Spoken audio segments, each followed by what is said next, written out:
Yetmez artık bey.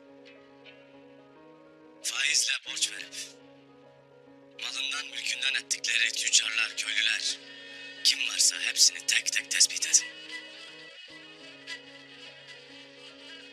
Hepsinin borcunu ben ödeyeceğim.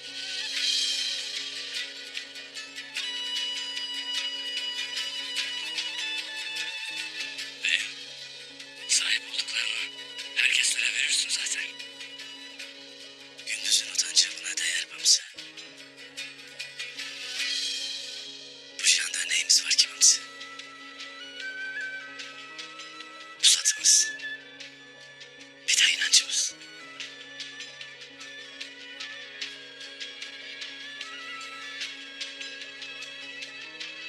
Bir de döşeğimin altında sakladığım kefenim.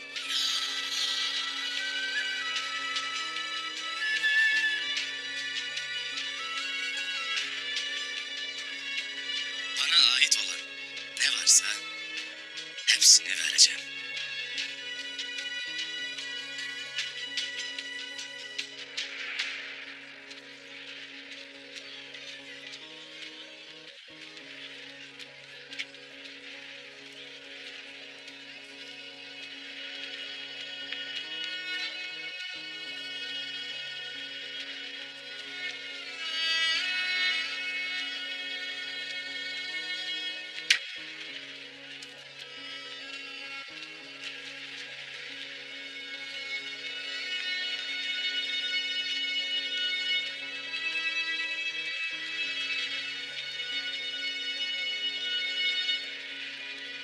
Nereye gider bu çocuk böyle?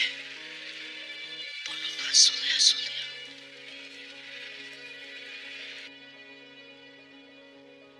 Beyim, yeri bulduk beyim. Lakin İlbilge Hatun'un bıraktığı cesetleri birileri alıp götürmüşler. Demek ki bu adamlar yalnız değildi. Beyim, bu işin önü ardı Gayya kuyusu gibi karanlıktır. Hem de kör karanlıktır beyim. Bu işin Söğüt'te de, Rum köylerinde de takipçisi olasınız Bamsı. Bir an evvel bu işi çözemezsek başımıza çok büyük bela açacaktır. Buyruk senindir beyim. Buyruk senindir.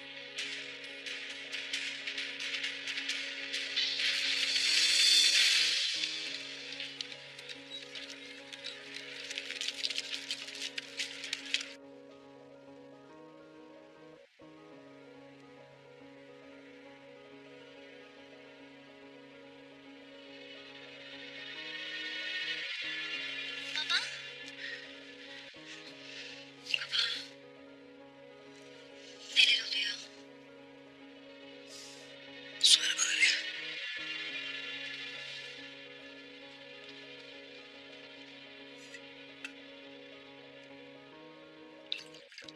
Nihayet hediye edeceğim kolye. Hayatınız o kolyeye bağlı.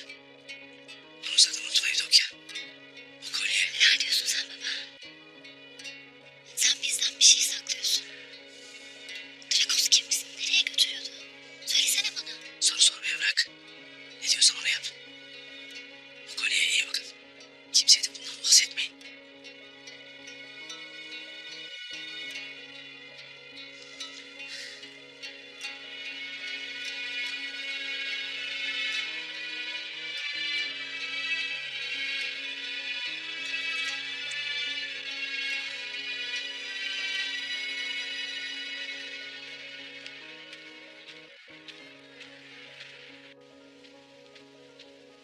Bismillahirrahmanirrahim.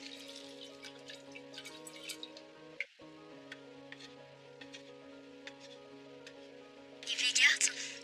Pek güzel kokar. Ellerine sağlık. İyisin hele. Nasıl bir çorbadır bu? Bu çorba bizim yöremize has Hafsa Hatun. Hastalara, yaralılara şifa niyetine kaynatırız. Osman'ımıza da şifa olur inşallah. İnşallah. Buyur. Sen de hayli uğraşırsın Osman için. Görürüm ki onu evladın yerine koyarsın. Koyarım elbet. Halime Sultan Osman'ı doğurduktan hemen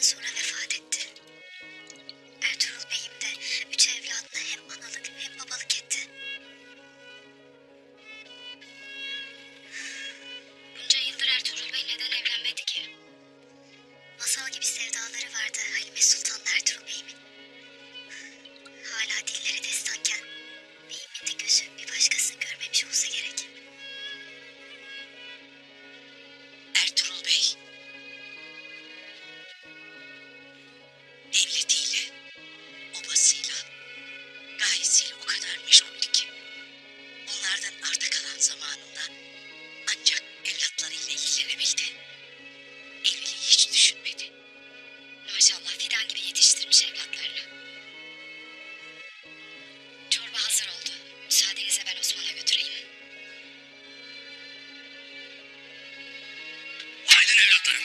Haydi. Aferin kızım aslan. Haydi oğlum. Haydi Aybars. Haydi Aybars.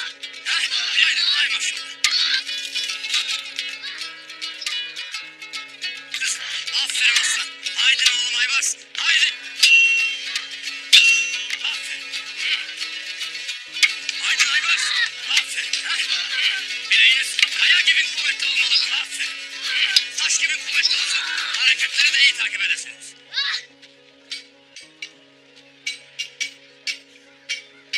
Yine niye bıraktın kılıcını Aybars? Sıkılırım talim yapmaktan abla. Bana göre değil kılıç.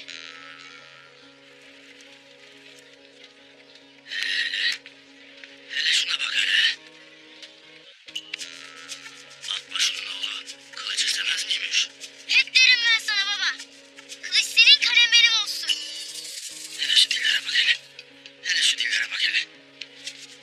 Kimse sana kalemi bırak demez. Ya iki elin yok mudur senin? Biriyle kalem tutarsın, diğeriyle de kılıç. Hayrola bağımsı atmışım. Kızdırmışsın Aybars'ı. Hak Temur Ustama. Ne edeceğim ben bu oğlanla? Diline baş gelemez oldun. Kılıç istemem, kalem verin bana der. Üzerine varmayasın. Yurt dediğin kılıçla fethedilir. Lakin kalemle elde tutulur. Ve bize ikisi de lazımdır. Sen şimdi izin veresin de Aybars'ın neye istidadı varsa onu yapsın ha. Sen Akdemir Usta'ya dua edesin. Dua edesin ona. Yoksa sabaha kadar kılıç sallatırdım sana. Hadi. Hadi gir içeri. Gir içeri haydi. Gir çadırına. Eyvallah. Eyvallah ustam eyvallah. Maşallah kızım. Haydi biz de gelelim içeri. Haydi. Hadi bakalım.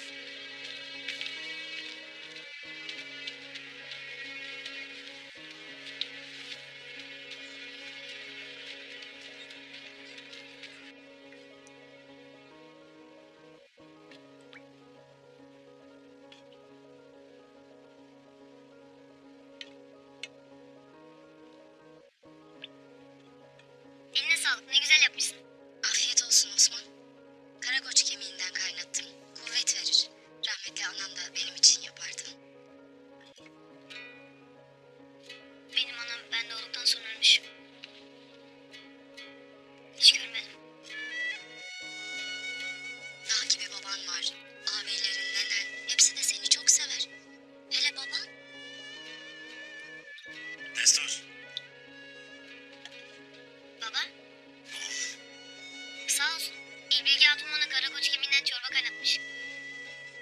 Zahmet etmesin İlbilgi Hatun. Osman'la pek bir alakadar olursun. Bir an önce şifa bulsun inşallah. Yoksa içim rahat etmez.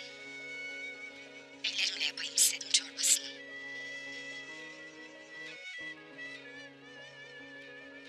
Baba, İlbilgi Hatun'a da rahmetli anası yaparmış bu çorbayı. O da benim için yapmış.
Söğüt'ü Türklerin elinden alırken en önemli adamımız olacaksın. Ölene kadar komutan Dragos. Kara bela. Gittiği her yerde düşmanlarına kan kusturan kanlı şövalye. Türklere baskın yapılırken şövalyelerin başında sen olacaksın. Sana işaret ettiğimiz her yere ölüm götüreceksin. Ölene kadar komutan Dragos. Bizler her yerdeyiz. Kimimiz zangoç, kimimiz tüccar, kimimiz asker. Bizler her yerdeyiz. Ama hiç kimse bizi bilemez. Bize bizden başka hiç kimse hükmedemez. Kutsal davamız için gerekirse imparatoru bile çiğneriz. Şövalyelerim, Türklerle savaşımız başladı. Ve burada yapacağımız iki şey var. Ölmekle öldürmek.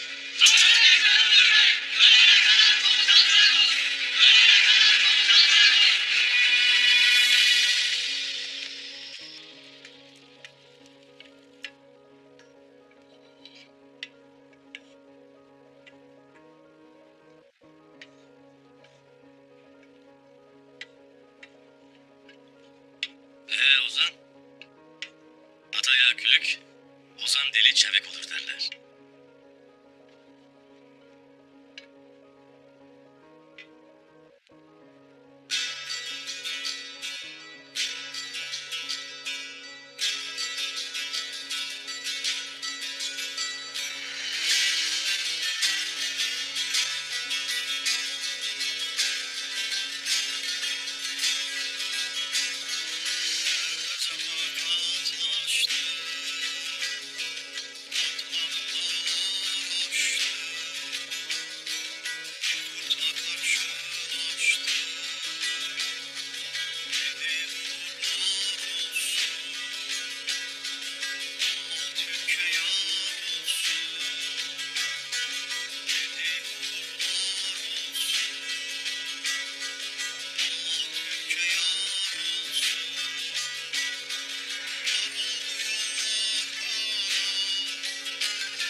Akşa.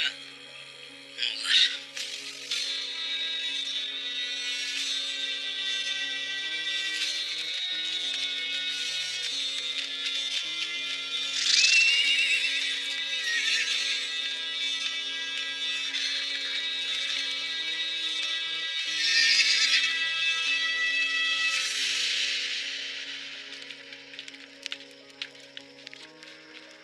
Moğol Devriye Birliği Komutanı.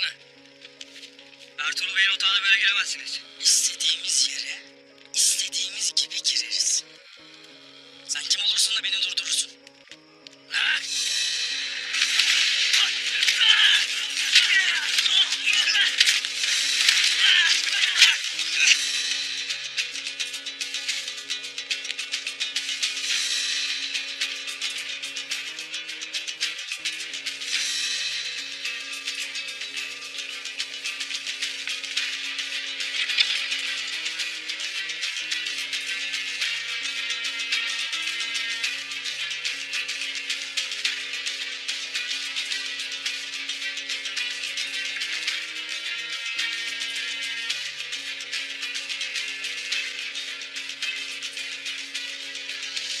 Bu obanın beyi Ertuğrul sen misin?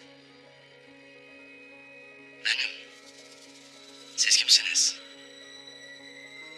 Böyle paldır küldür otağa girmek ne ola? Önce bir sofrana oturalım Ertuğrul Bey. Sofra adam akıllı gelene açılır. Sofra açmak da ne demek? Eğer bir yerde bir sofra kurulmuşsa onun baş köşesi bizimdir.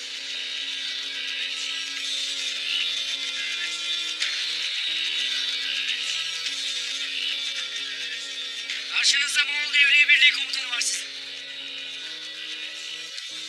Bu toprakların sahibi artık biziz. Siz ise koca bir hiçsiniz. Bunu aklından çıkarmayasın Ertuğrul Bey. Eğer hala yaşıyorsanız sayemizdedir. Biz istediğimiz için böyledir.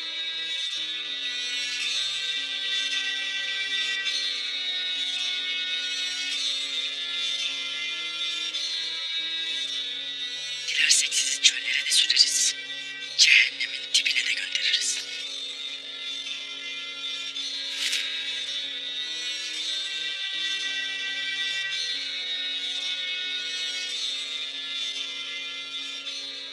Öyle gökte bir sofra kurduğuna göre halin vaktin yerinde olmalı. Lakin Hülagühan vergileri 2 katına çıkardı. Artık doy veremeyeceksin. Şimdi dağılın hepiniz sofranın başından. Nökerlerinle oturup karnımızı doyuracağız. Gece de otağınızda kalacağız. Otağı tez boşaltasın.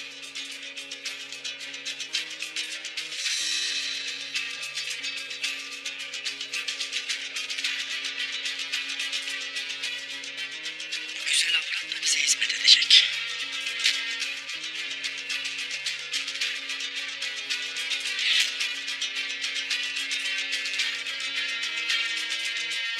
Gel bakalım şöyle.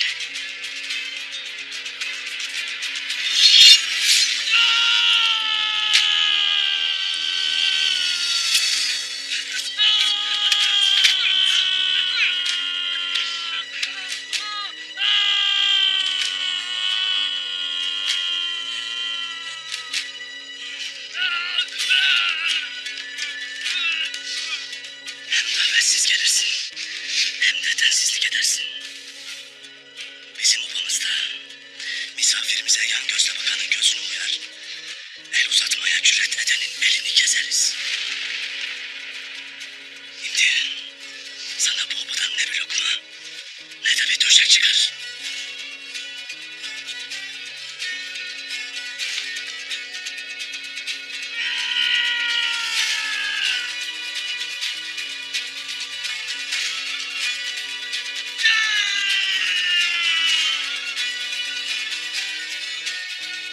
Bunun bedelini ağır ödeyeceksin Ertuğrul.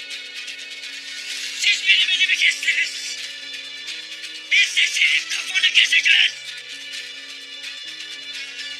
Verin bu densizlerini defolup gitsin obadan. Oğuz,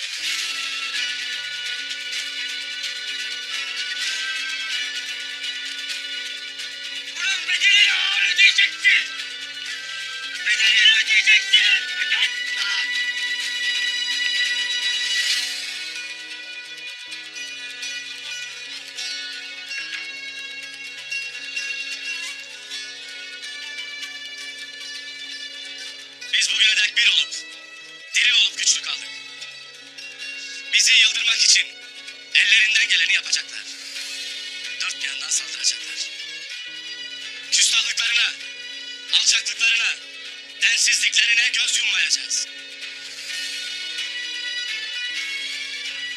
Vergileri 2 katına çıkararak bizi yıldırmak isterler. Lakin bilmezler ki bizim varlığımız ve gücümüz altına, akçaya değil, yüreğimizdeki sarsılmaz imana bağlıdır.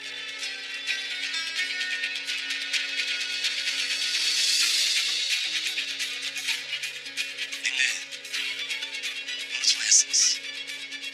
Biz düşersek tüm İslam alemi düşer.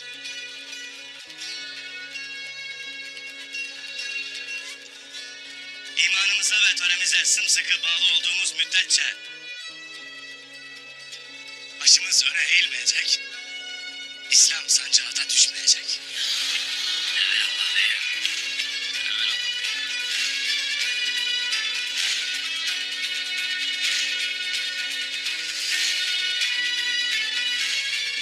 Yarın Konya'ya gidip Emir Bahattin'le bu vergi meselesini görüşeceğiz.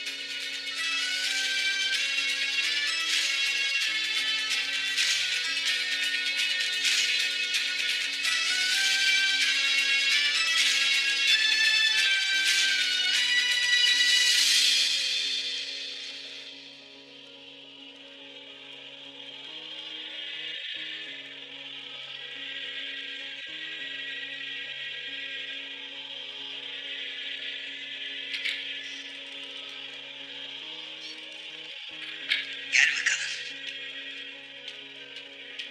Neredeydin? Ertuğrul Bey'in yoksul ve kimsesiz Rumlar için verdiği yemekleri dağıttım efendim. Bu kadar iyi kalpli ve merhametli olma beni çok mutlu ediyor. Buraya geleli birkaç ay oldu ama herkese kendini sevdirdin. Senin için yapabileceğim bir şey var mı? Bana sığınacağım bir yuva verdiniz zaten. Sağlığınıza duacıyım. Ben şimdi gidiyorum, sen etrafı düzenle. Sonra da duanı et. Ha. Bu arada bizi Moğollardan koruyan Ertuğrul Bey için dua etmeyi de unutma sakın. Elbette babası efendi. Daima onun için de duacıyım. Daima.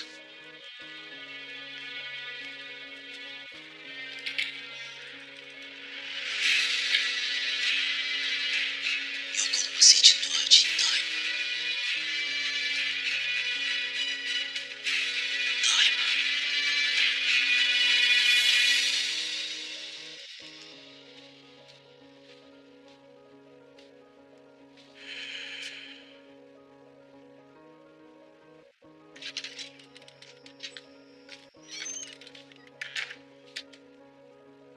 Ertuğrul Bey, iyi bilgi hatun gelmiştir. Sizi görmek ister. Gelsin Abdurrahman.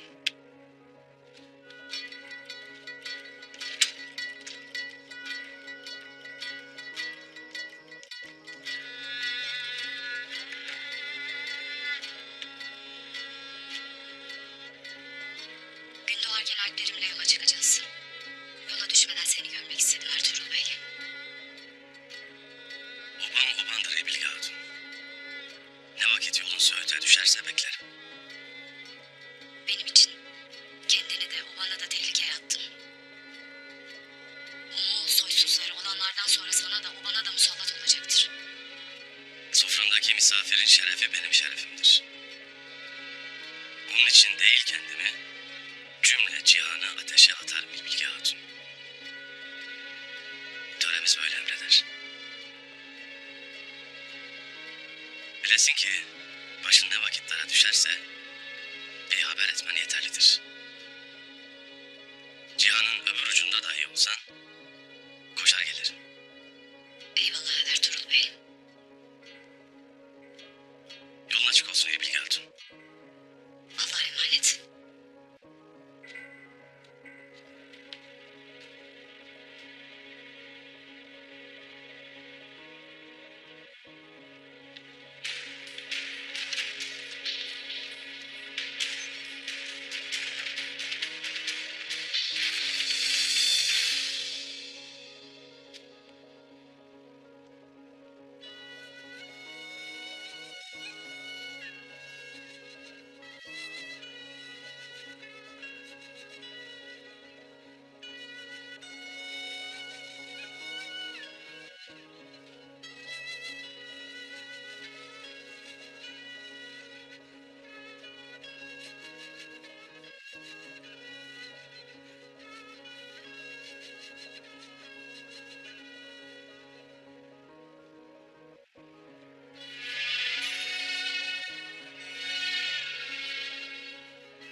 gelmiş gibi.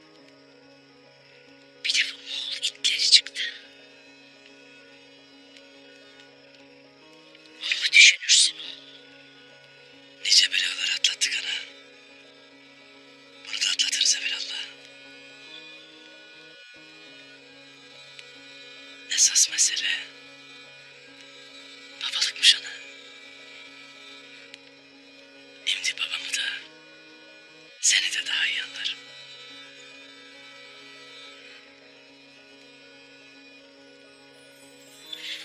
Sen evlatlarına sadece babalık değil, analık da ettin oğlum. Hastalandıklarında sabaha kadar başlarında bekledin.